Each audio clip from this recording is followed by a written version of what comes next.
नमस्कार। आप सभी प्रशिक्षुओं का Sai college of teachers training Onama के इस ऑनलाइन क्लास में स्वागत है। आज के क्लास में हम बात करेंगे डीएलएड प्रथम वर्ष के पेपर कोड F8 के यूनिट 3 से। जैसा कि आप सभी को ज्ञात होगा, डीएलएड प्रथम वर्ष के पेपर कोड F8 में आप सभी को पढ़ना है हिंदी का शिक्षण शास्त्र।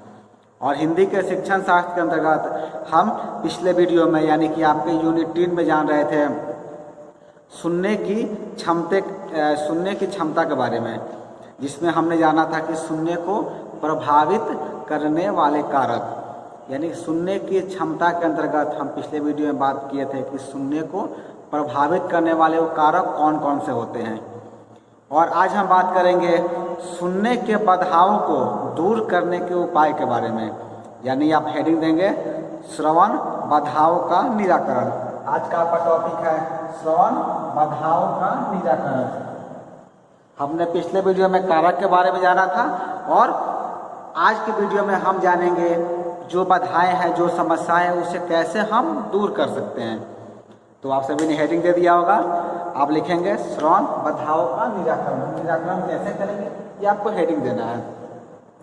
इसके उपरांत आप सभी लिखेंगे जब बालक में किसी प्रकार का यदि श्रवण दोष हो जाता है, यानी कि सुनने की क्षमता में कोई विकार हो जाता है, तो शिक्षक जो होते हैं, जो टीचर होते हैं, जो आप होते हैं, इन दोषों को जो है निराकरण करने का यथासंभव उन्हें प्रयास करना चाहिए।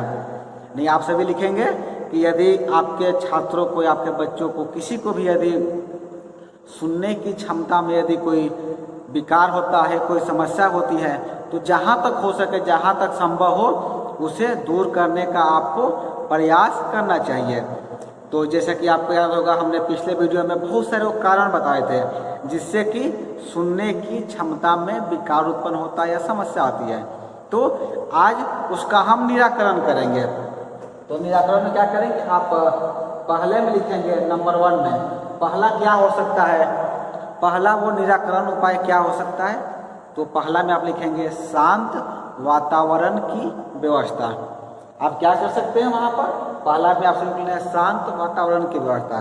जिसे आपको याद होगा तो पहला में क्या था, पहला में था अशांत वातावरण, यानी कि अशांत वातावरण की वजह से क्या होता है, बच्चों में सुनने की क्षमता में विकार आता है। तो आप क्या करेंगे, यहाँ पर उसके ठीक अपोजिट लिखेंगे, उल्टा लिखेंगे। यहाँ पर पहले में था अशांत वातावरण, तो यहाँ पर लिखेंगे शांत वातावरण की व्यवस्था, यानी कि आपके द्वारा जो है शांत वातावरण की व्यवस्था कराई जाएगी। इसमें आप सभी को लिखना है कि शिक्षक को सदैव विद्यालय में शांतिमय वातावरण की व्यवस्था करनी चाहिए। कक्षा में जो है किसी भी प्रकार का शोर नहीं होना चाहिए। इससे बालकों को जो है पाठ्य वस्तु को सुनने में सरलता रहती है। जैसे ये क्लास अभी आपका मान लें कि ऑनलाइन चल रहा है, अगर इस क्लास के बैकग्राउंड में यदि आपको संगीत सुनाई दे या कोई शोरगुल सुनाई दे, तो क्या कर सकते हैं, आप जो है बेहतर तरीके से इसे सुन नहीं सकते हैं। तो क्या होना चाहिए, शिक्षक को जो है शांत वातावरण की व्यवस्था करनी चाहिए। क्लासरूम का मैनेजमेंट ऐसा होना चाहिए कि जहाँ पर साउंड जो है बेहतर तरीके से आए और छात्र जो है बेहतर तरीके से उसे सुन सके। आप सेकेंड में लिखना है आपको। दूसरा में आप लिखेंगे श्रवणेंद्रिय विकारों का उपचार, यानी जो भी बच्चों के जो श्रवणेंद्रिय विकार होते हैं उनका उपचार करने का प्रयास करेंगे, उन्हें ठीक कराएंगे। इसमें आप लिखेंगे यदि बालक की श्रवणेंद्रियों में विकार हो तो शिक्षक को बालक के अभिभावक को सूचित करना चाहिए, ताकि बालक की श्रवणेंद्रिय के विकारों की उचित जांच कराई जा सके और हो सके तो समुचित उपचार भी उन्हें कराना चाहिए। क्योंकि यदि समय पर बालक का उपचार नहीं किया जाता है तो क्या होता है, वो भविष्य में वो विकार और ज़्यादा बढ़ जाएगा और बच्चे जो है आजीवन शायद नहीं सुन पाए। इसलिए आपको करना क्या है, जैसे आपको मालूम चलता है कि बच्चे जो है बेहतर तरीके से सुन नहीं पाते हैं, आपकी बातों को समझ नहीं पाते हैं, तो तुरंत उन्हें उनके अभिभावक को आपको सूचित करना है और उन्हें बताना है कि बच्चे के अंदर जो है सुनने की समस्या है। आप इन्हें किसी अच्छे चिकित्सक के पास दिखाइए ताकि उस विकार को दूर किया जा सके और क्लास में बच्चे जो है पठन सामग्री को बेहतर तरीके से सुन सके, बेहतर तरीके से सुनने में वो समर्थ हो जाए। फिर उसके बाद आप तीसरा में लिखेंगे, थर्ड में आपको लिखना है बालक का कक्षा में ध्यान केंद्रित करना। आपको करना है कि आपको क्लास का मैनेजमेंट इस तरीके से करना है, क्लास को अच्छे से सजाना है कि बालक का जो है ध्यान क्लास में ही रहे। इसमें आप सभी लिखेंगे समुचित रूप से श्रवण के लिए जो है बालकों का ध्यान पाठ्य वस्तु की ओर केंद्रित करना अति आवश्यक होता है। यानी कि जो विषय आप पढ़ा रहे हैं, जो चीज़ें बच्चों को बता रहे हैं, यदि आप पाठ्य वस्तु के तरफ बच्चों का ध्यान आकर्षित नहीं कर पाते हैं तो क्या होगा, आपके पढ़ाने का कोई औचित्य ही नहीं रह जाता है। तो आपको करना क्या है, पढ़ाते वक्त जो है बच्चों का ध्यान पाठ्य वस्तु की ओर आकर्षित करना है। इसके लिए जो है आप 3 उपाय कर सकते हैं। यहाँ पर हम आप सभी के लिए कुछ उपाय बता रहे हैं जिसका उपाय आप कर सकते हैं। आप पहला क्या करेंगे, 3 नंबर में आप ए में लिखेंगे, 3 के ए में आप पहला उपाय ये कर सकते हैं कि श्याम पट पर आकर्षक शीर्षक लिखना। यानी कि आप पहला क्या करें, जब पढ़ाने जा रहे हैं तो जो आपका टॉपिक है, जैसे हमारा आज का टॉपिक था श्रवण बाधाओं का निराकरण, तो सबसे पहले आप क्या करेंगे, जब क्लास में जाए तो जो टॉपिक आप पढ़ा रहे हैं, जो विषय आपको पढ़ाने वाले हैं, उसका शीर्षक जो है अपने श्याम पट पर या बोर्ड पर आप लिख देंगे। पहला काम आपको ये करना है, ठीक है। और सेकेंड आप लिखिए, बी में लिखेंगे आप, बी में आप लिख सकते हैं कि पूर्व ज्ञान पर आधारित प्रस्तावना प्रश्न पूछना। यानी जो क्लास आप पहले से ले चुके हैं, क्लास में बता चुके हैं, उससे संबंधित आप बच्चों से क्या करेंगे, प्रस्तावना प्रश्न पूछेंगे, उनसे आप सवाल करेंगे और बच्चे उसका जवाब देंगे। जिससे होगा क्लास में जो है एक बेहतर माहौल तैयार होगा, बच्चे जो है पढ़ने के प्रति जागरूक होंगे। उसके उपरांत आप सी में लिखेंगे, तीसरा उपाय आप क्या कर सकते हैं, तीसरा उपाय आप ये कर सकते हैं कि पिछले पाठ को संक्षिप्त रूप में बताना। यानी कि पिछले क्लास में आप जो विषय पढ़ा चुके हैं, जो विषय आप पिछले क्लास में पढ़ाए थे, जो बताए थे, उसके बारे में संक्षिप्त रूप में, शॉर्ट रूप में आप उस दिन भी जब क्लास में जाते हैं तो उस दिन भी आप बच्चों के बारे में बताएंगे। जैसे जब आप डी में लिखेंगे, आपको डी में लिखना है कि आप क्या कर सकते हैं, चौथा काम आप ये कर सकते हैं कि पठित पाठ से भी सरल प्रश्न पूछकर ध्यान केंद्रित करना। यानी कि जो विषय आप बच्चे को पढ़ा रहे हैं, मान लीजिए कि वो हार्ड विषय है, कठिन सब्जेक्ट है, तो उस कठिन सब्जेक्ट से अलग हट करके कोई भी आसान प्रश्न बच्चों से पूछे। और जब बच्चे आपके द्वारा पूछे गए प्रश्नों का उत्तर देते हैं तो ज़्यादा उत्साहित होते हैं, ज़्यादा खुश होते हैं। तो आप क्या कर सकते हैं, जो प्रश्न आप बच्चों से पूछे वो आसान रहना चाहिए ताकि बच्चे उसे आसानी से उसका आंसर दे सके। और जब वो बच्चे उसका आसानी से आंसर देंगे तो क्या होगा, उनका ध्यान आपकी ओर आकर्षित होगा, क्लास की ओर आकर्षित हो सकता है। तो यहाँ पर हमने 4 बिंदुओं के बारे में बात किया जिसको आप अपने क्लासरूम में प्रयोग करके बच्चों का जो है ध्यान अपने तरफ, अपने क्लास की तरफ आकर्षित कर सकते हैं और सुनने के उनका जो समस्या है उसको भी आप दूर कर सकते हैं। चलिए, आपका 3 हुआ था, अब आपको चौथे में लिखना है, फोर्थ में आप लिखेंगे, 4 नंबर में आपको लिखना है कि रुचि का विकास। 4 में लिखिए आप रुचि का विकास।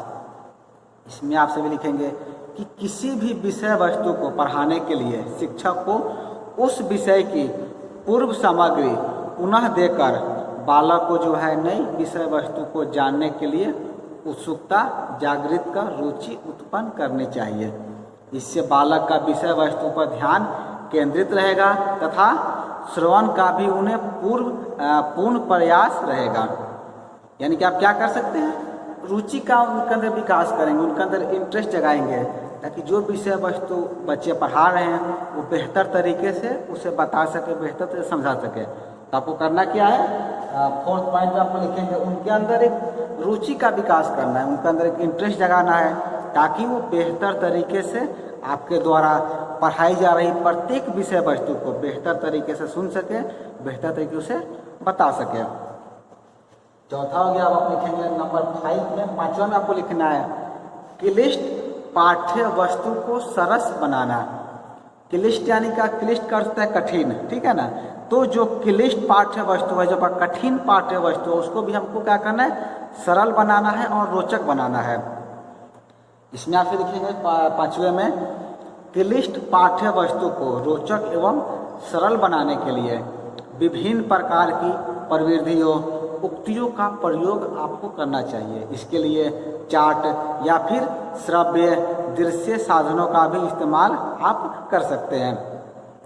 आप क्या कर सकते हैं, जो भी कठिन विषय वस्तु है जिसको पढ़ाने में या पढ़ने में बच्चों को समस्याएं उत्पन्न हो रही है, तो उसके लिए आप क्या कर सकते हैं, आप चार्ट पेपर का इस्तेमाल कर सकते हैं, बेहतर तरीके से चार्ट बना सकते हैं, या फिर श्रव्य या जो दृश्य सामग्रियाँ होती है उसका भी प्रयोग करके आप इन सभी चीज़ों का प्रयोग करके जो क्लिष्ट पाठ्य आपका वस्तु है उसका भी आप आसान बना सकते हैं, रोचक बना सकते हैं, ताकि क्लास में बच्चों को कोई भी समस्या नहीं हो।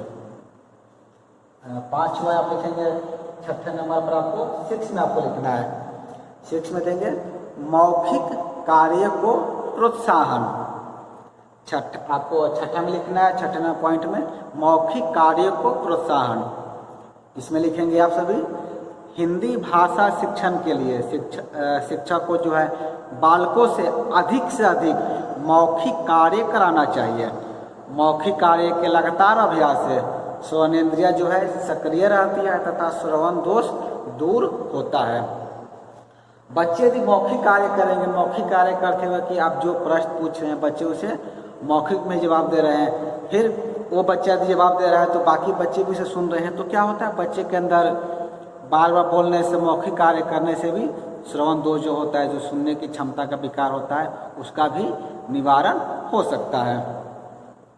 अब आप लिखेंगे 7वें नंबर में, 7 में आपको लिखना है 7 नंबर में कि एक समय में एक ही कार्य आपको करना क्या है, एक समय में बच्चे को एक ही कार्य करने देंगे, क्योंकि हिंदी शिक्षण में या कोई भी विषय में यह अति आवश्यक होता है कि एक समय में सिर्फ एक ही कार्य हो। मौखिक कार्य के अवसर पर बालकों को लिखित कार्य जो है बिल्कुल नहीं करने दिया जाना चाहिए। इस समय जो है बालकों को सिर्फ ध्यानपूर्वक सुनने के लिए प्रेरित किया जाना चाहिए। यानी कि आप क्या कर सकते हैं, जब आप बच्चों को यदि लिखा रहे हैं तो केवल लिखाने का उन्हें काम कीजिए।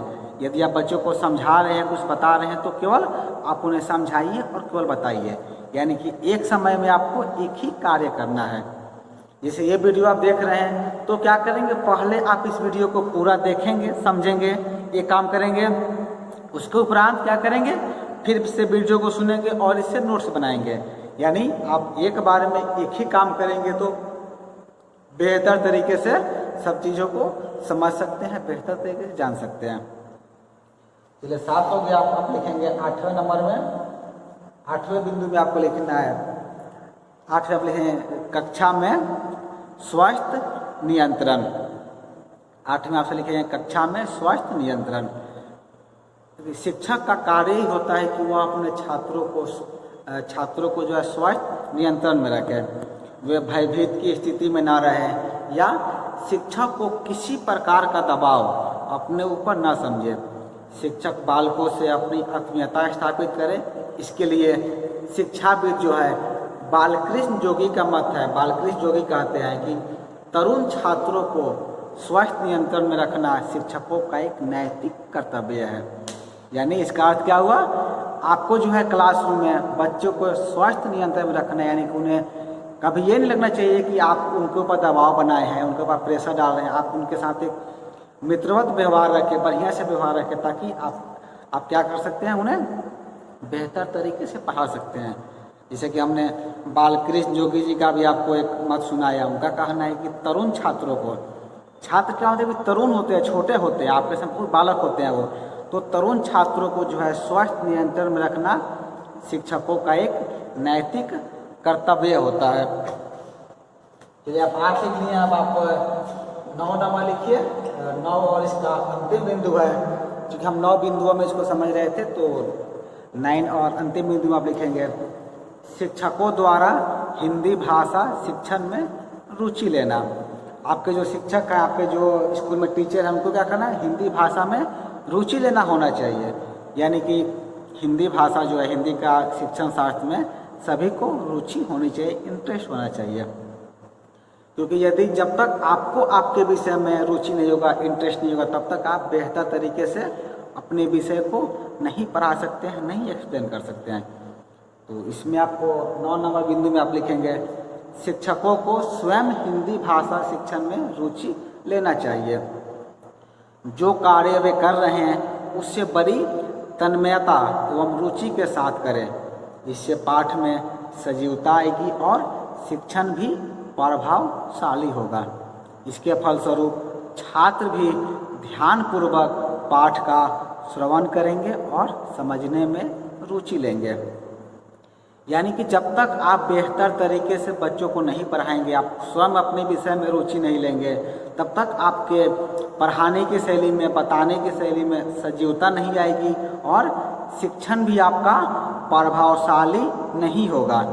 और जब शिक्षण प्रभावशाली नहीं रहेगा तो आपके द्वारा बताई गई चीज़ों को, आपके द्वारा बताई गई बातों को छात्र आपके ध्यानपूर्वक नहीं सुनेंगे, और जब ध्यानपूर्वक नहीं सुनेंगे तो उनको रुचि भी नहीं रहेगी और आपके द्वारा बताई गई बातों को समझ भी नहीं सकेंगे। तो हमने आज के क्लास में आपके 9 बिंदुओं में जाना, हम 9 बिंदुओं में बात किए थे आपके श्रवण बाधाओं के निराकरण के बारे में। इन 9 बिंदुओं पर आप गौर करके, इन 9 बिंदुओं विचार करके बच्चों के अंदर जो सुनने की क्षमता का जो विकार है, उस विकार को आप आसानी से दूर कर सकते हैं। आपको इसमें थोड़ा सा प्रयास करना है, थोड़ा सा मेहनत करना है, तो आप अपने क्लास में एक प्रभावशाली शिक्षक बन सकते हैं, एक प्रभावशाली टीचर बन करके बेहतर तरीके से अपने विषय को अपने छात्रों के बीच बता सकते हैं, बेहतर तरीके से समझा सकते हैं। तो आज के क्लास में इतना ही। आज के क्लास में हम जान रहे थे सुनने की बाधाओं को दूर करने के उपाय के बारे में। तो आज के क्लास में इतना ही। आज के क्लास के पूरा देखने के लिए आपका धन्यवाद।